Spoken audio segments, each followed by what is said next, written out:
There are a number of different terms used around the concept of MVP, and let's hone in a little bit on that because there's some confusion. For instance, people often talk about a proof of concept or a prototype in the same light as an MVP. Remember, the discussion here is around a mechanism to make sure that you're building and testing the right thing at the right time during your product development process. Let's start off by talking about the difference between a proof of concept, or POC, and a minimal viable product. A POC is a way of testing out your product concept without actually building the product or even an elementary alpha of the product. A POC could be a landing page, a crowdsourced campaign, or just a paper mock-up showing how your product might look and how it might work, just to get a conceptual readout of how people think about the concept. However, a POC cannot be purchased by a customer as a usable product, even if it's in its simplest form, to solve problems since it's still conceptual.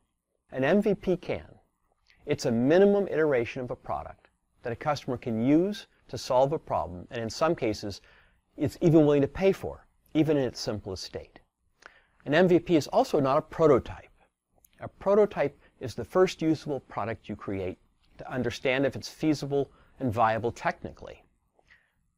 A product is not a customer-facing product when it's a prototype. It's just really to test out all the technical aspects of the system. It's not a customer-facing product, and it's not ready to be sold or produced. An MVP is not a half-baked version of a product, or a shell, or part of a product that doesn't have an end-to-end functionality, even in its simplest form. It rather encompasses a complete experience of a solution in a minimum form.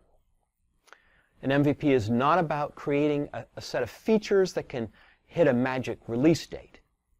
While it's good to set deadlines for an MVP, it should not be guided by the deadline, but by the experience of a customer. It's not the first version of a product either.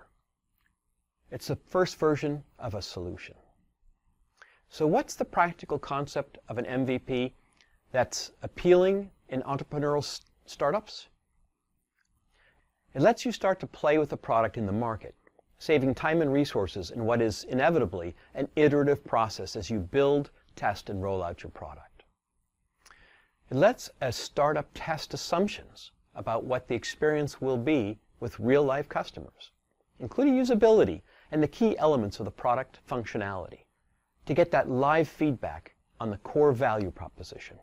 In its fundamental conceptual implementation, an MVP should align the product to the customer's needs by validating each iteration with that customer. Its intent is to help to rapidly get the product that customers want and want to buy.